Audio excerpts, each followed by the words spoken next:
Is Xbox going back on its promise? Your Game Pass subscription is about to change forever. What's up, y'all? I'm Ray, and this is my channel, Xbox Ready, where we talk about Xbox stuff, Xbox news, rumors, and today we gotta talk about a major change that is coming to our Game Pass subscriptions in the month of September. Game Pass Ultimate is going from $16.99 here in the US to $19.99, a full $20, a full $3 increase. PC Game Pass is going from $9.99 to $11.99. And they're also making it to where the middle tier Game Pass option, Game Pass Console, is now becoming Game Pass Standard. Game Pass Standard is going to include access to Xbox Live, so that's pretty good. So all tiers of Game Pass will have Xbox Live, but you won't be getting day one titles anymore as part of your Game Pass Console subscription. It's also very important to note that this whole no day one games for that middle tier of Game Pass only applies to new customers. If you're already a console Game Pass subscriber, then you're basically being grandfathered in. You will still get those day one additions. But if you let your subscription lapse, if you cancel it and you come back after September, then you're going to lose that privilege. Now, on one end, I don't think this is the most egregious thing Xbox has ever done, but price increases, never fun. They always suck. No one wants to pay more for things that they're already paying for, especially subscriptions. No one opens their other streaming apps like Netflix, Disney Plus, sees that alert that says they're gonna change or increase prices and goes, yes, awesome, this is great, this is exactly what I wanted. This isn't entirely surprising though. We've been hearing for a few months now that Xbox was probably gonna raise the price of Game Pass or restructure it in some way now that they're gonna be putting Call of Duty specifically into the library. I really wish they just made it into a separate tier almost, kind of like what they have with Game Pass Ultimate and EA Play. So for those who really want to have Call of Duty and play it through their Game Pass subscription, here's another tier. There's Game Pass Ultimate Plus or something like that. Other streaming platforms are raising their prices. PS Plus raised their prices as well. But there are definitely winners and losers in this situation. Let's start with the winners. The winners are, I would say, PC Game Pass subscribers. They got a price increase, but $12, I still feel like that's a reasonable price for a PC Game Pass, especially because I don't think they mentioned anything about removing day one additions to the PC Game Pass side of things. I would also say this is a win for anyone who was critical of Xbox when they came out with Game Pass Core, because when that happened, there was this weird gap of, oh, Game Pass Core has Xbox Live, Game Pass Console doesn't, Game Pass Ultimate does have Xbox Live. Now Xbox has a blanket standard when it comes to Xbox Live access and membership. Any Game Pass tier will give you that. As far as losers go, at the top of the list, I would put people in New Zealand. Now hold on, let me explain before anyone comes at me like, whoa, Ray, what do you have against people from New Zealand? If you look at this chart in terms of like what price increases are going on in certain Xbox supported regions, New Zealand is getting hit with a 30% increase for Game Pass Ultimate. And when you convert that over to USD, it's almost like $30, which is insane. I like Xbox. I have a whole channel where I talk about how much I like Xbox. I'm not paying $30 a month for Game Pass Ultimate. I don't care how many Call of Duty games you're putting on there. I'm not paying that much. $360 a year, that is just insane. Unless you are like devouring every single game in the catalog, it's just not worth it. Number two on the list of losers, I would say, is people that are in that Venn diagram, those Xbox fans that want day one Xbox games, but don't care about Call of Duty. Now they have to make a compromise of, okay, if I want day one Xbox games, I'm gonna have to make the leap to Game Pass Ultimate, pay that $20 a month. They could, I guess, just hang out on the Game Pass Standard plan and wait for those games to trickle down. I guess if you don't really care about, well, playing the latest first-party Xbox games right when they come out, that could be a win for you if you're willing to wait. Because if you just keep your console Game Pass subscription and it becomes Game Pass Standard, you basically just get Xbox Live for free now. Next on the list of losers, I would have to put Xbox naming conventions. I don't know who at Xbox insists on making their products and the marketing for those products as confusing as humanly possible. And I know I probably shouldn't be surprised because this is the same company that went from Xbox to Xbox 360 to Xbox One to Xbox One S and X to Xbox Series X and S, but that also applies to their Game Pass stuff as well. well. It used to be pretty simple. There's console Game Pass, PC Game Pass, and Game Pass Ultimate. But then they were like, let's throw in Game Pass Core. That has online, but not console Game Pass. If you want online and console Game Pass, you gotta get Game Pass Ultimate. And now they're implementing more changes, and it's just leaving people confused and like, what the hell is going on? They have like this huge document that is just way too much to read. And sure, you and me, people who are familiar with Xbox, who know what's going on with Game Pass, sure, it's probably not too hard for us to understand, but to any new potential customers, I'd imagine that it is pretty confusing. And considering Xbox wants to be, the console, the platform for everybody, I just don't understand the approach here. This decision by Xbox, it seems to be the culmination of a lot of things that we've been hearing about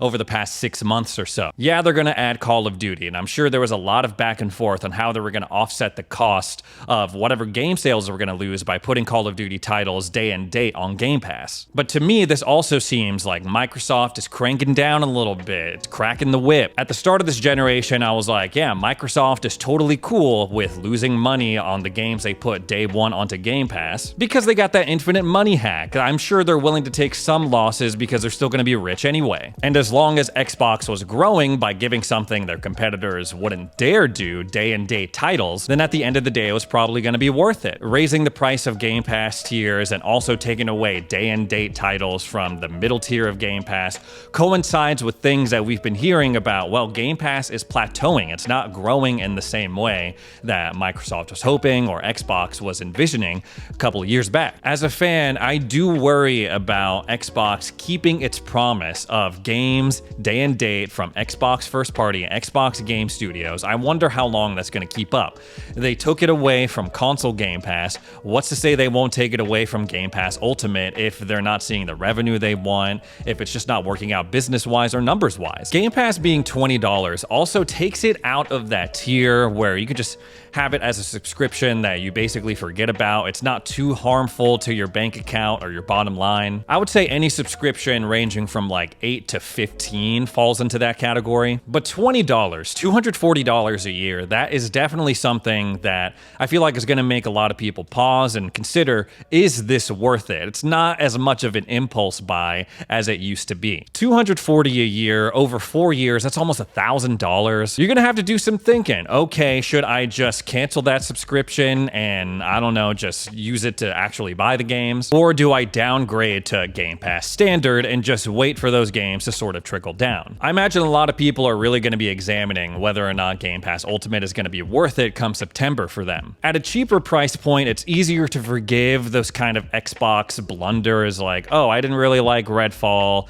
but still my Game Pass subscription is relatively cheap compared to all the other games I've been able to play on it. But at $20, they better be dropping some bangers. Not just Call of Duty, but the other Xbox Game Studio stuff that we've been hearing about for years. If they can ship those games and they put them on Game Pass Ultimate day and date and they're really, really awesome, people won't be talking about, oh, it's too expensive, because they're addressing some of the biggest criticisms and arguments against Game Pass. Oh, there's no AAA games. Oh yeah, no AAA games? Well, here's Modern Warfare 3 later this month, and also Black Ops 6 coming out soon. And we're gonna follow that up with stuff like Avowed, Indiana Jones, Gears of War, Fable. And that's why I say it's not really egregious. Yes, it's not ideal, but if they can back it up with a quality product, then okay, I'm here for it. I'm constantly thinking about the direction Xbox is going in. We're hearing stuff about how Game Pass sales are plateauing on console. We're hearing stuff about how the Series X and S sales are lagging behind even that of the Xbox One at the same point in that generation. And while some people are taking all those things and saying, oh, Xbox is dying, it's time to hit the panic button, I think Xbox has diversified their profile enough to stick around for at least the next 8-10 years. But it's clear that this Game Pass restructuring, the price hikes, it's not going to be the last change that we see from Xbox. And now, time for champagne. How's it going, Xbox Ready viewers? I am Jimmy. I run PS Ready and Deck Ready. I bring up Deck Ready because I want you to know that I'm not entirely a PlayStation deck writer. I also like PC gaming. So Ray wanted my take on this price increase situation for Xbox Game Pass, and I really feel for you guys because we went through this, I think, earlier this year with PlayStation, and it's not that much better of a situation. And I think out of all the tiers of Xbox Game Pass and PS Plus and blah, blah, blah, I think PS Plus Premium is like the worst possible value you could have for any of this. It's so bad. Anyway, just in case you're not caught up on the pricing structure for PS Plus, basically you have the Essential tier, which gives you online access, and then you get a collection of games every month. It's the cheapest tier. It's $9.99 a month. It's $25 quarterly. It's $80 annually. And that's the one where I feel like they had the most wiggle room to increase the price, because if you didn't know, PS Plus initially came out in the PS3 generation and you didn't need it. It was just basically a collection of games every month and you got discounts on the store. Then during the PS4 generation, they made it a requirement for online play and they raised the price to $60 a year. So they have not increased the price of Essential in however many years, like over a decade. So I feel like that was a little bit warranted. Then you've got PS Plus Extra, which gives you the Essential benefits, but then it also gives you a library of games that you can download and play whenever you want. That one's $15 a month, $39.99 quarterly, and $130 or $135 annually. Sorry, $135. That honestly is the sweet spot because there are a lot of first party games in there like Demon's Souls, Returnal, Horizon Forbidden West, Ghost of Tsushima's Director's Cut. There's a ton of great first party stuff and there's a lot of third party stuff. If you buy PS games though, I don't think it's really worth it, obviously, because you probably own the vast majority of the games in that library. Still, it is a really good library of games. Then that brings us to the worst value of the entire system, which is PS Plus Premium. That one costs $18 a month, $50 quarterly, and $160 yearly. So what do you get for this exorbitant fee? Well, you get everything in Extra, you get everything in Essential, but then you also can stream PS3 games and they look terrible and don't run well over streaming, so that's not really worth it. And then you also get a classic games library, which is pitiful. They add a couple games every month to it, but like nothing crazy. The classic games like from PSP and PS1 are solid, but it's just not enough to really make it worth it. And I don't think anyone really subscribes to it anyway because, again, it's a terrible value. So the one edge I think Sony has is that you get first-party Sony games, which are just generally very good in the Extra tier, and it's not really too terribly priced. Like $135 a year is nothing to scoff at, and if you haven't played a lot of those games, I think it's worth it. But for $80 a year, the games you get in PS Plus Essential are honestly really good. They've given away the PS5 version of Final Fantasy VII Remake. They've given away God of War. I'm pretty sure Horizon Forbidden West is in there. Maybe The Last of Us Part 1, but I know The Last of Us Remastered was in there. So there are a lot of good games in Essential. And the other edge that I think Sony has right now over Xbox is just like the Xbox new breakdown is so confusing that it hurts my brain to look at it. Like having the Xbox Game Pass tier that gives you the day one games as long as you're already subscribed, but then if you lapse or like your credit card bounces, that tier goes away. Then you've got the PC only one, which honestly seems like the best value in the entire list because you still get to keep day one access, and then it goes all the way up to Ultimate. Like they got to figure that out. They got to pare down that list and just make it like standard, no games, but you get the library of games that are already out, and then you've got Ultimate, which gives you PC every game day one, and then the library of games. Like there should only be two tiers, and the price increase I don't really think is that big of a deal. It is kind of insane to pay $240 if you're just going to play Call of Duty. Like I wouldn't do that. I would just buy Call of Duty a la carte. The whole point I'm making here is that it's just needlessly confusing. If they're going to raise the prices, they're going to screw around with the tiers, they've got to kind of pare that list down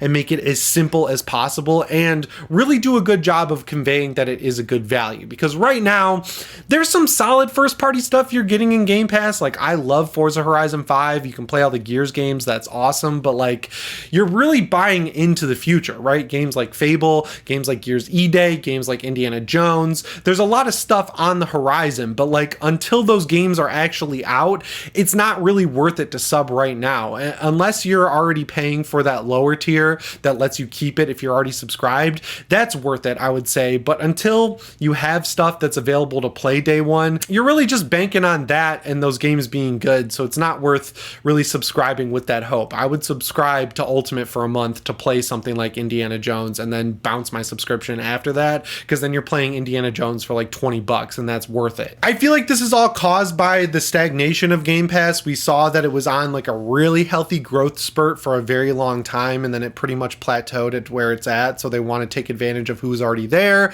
while also maybe bringing in new people with that super cheap tier. I kind of wish that it did better because Xbox really banked on this. Like that was their big push. They were like, hey, buy an Xbox, buy Game Pass. You can play every first party exclusive day one. That was a great deal. They just didn't have the quality titles to back it up for the longest time. And it feels stupid to raise the prices right now when you're on the precipice of releasing all these amazing games. Because if they just kept it how it was, waited for Indiana Jones, E-Day, Fable, X, Y, and Z to come out, then it's a completely different story, right? Like that immediately makes Game Pass worth it. Whereas right now, it's not so much worth the cost of entry, if you're asking me. I mean, if you haven't played a lot of the games and you just want a quick and easy way to spend a little bit of money and try out a bunch of stuff, just like PS Plus Extra, I think it's worth it at that point. But like if you're a seasoned Xbox vet who's bought a ton of the games that are on the service already, like do the math and make sure that you're not spending more money by subscribing to Game Pass and then just playing a few games, right? Like if you're just subbing for Call of Duty, it's definitely not worth it. So yeah, I feel like that was a little rambly, a little confusing, but the whole situation is confusing. But I guess you guys can rest easy knowing that it's not that much better on PlayStation. Like it's still exorbitantly expensive, and there's no tier that we have that gives you access to games day one. So at the very end of the day, you can compare these things all you want. That is still a killer feature that Xbox has that Sony doesn't. So I don't think one is necessarily better than the other. I just think both situations really suck. Hopefully that provided some clarity from a PlayStation/Steam Deck user. Yeah, I'll be in the 2-host video next week. Good to see you guys. Enjoy Ray's awesome content. Hope you have a great weekend playing some games. I'm out. See you in the next one. Thanks for watching. Blah, blah, blah. Back to you, Ray. Anyways, guys, that's all the Xbox stuff I have to talk about today. Thanks so much for joining me for another edition of Xbox Ready. If you made it this far into the video and you like Xbox, you like my content, please consider subscribing. I just hit 170,000, which is, it feels like just the other day I was like, yeah, let's make it to 160,000. Now I'm at 170. It is awesome to see. I'm truly humbled. Let's keep the streak going. Thanks again for watching, and we'll see you in the next video.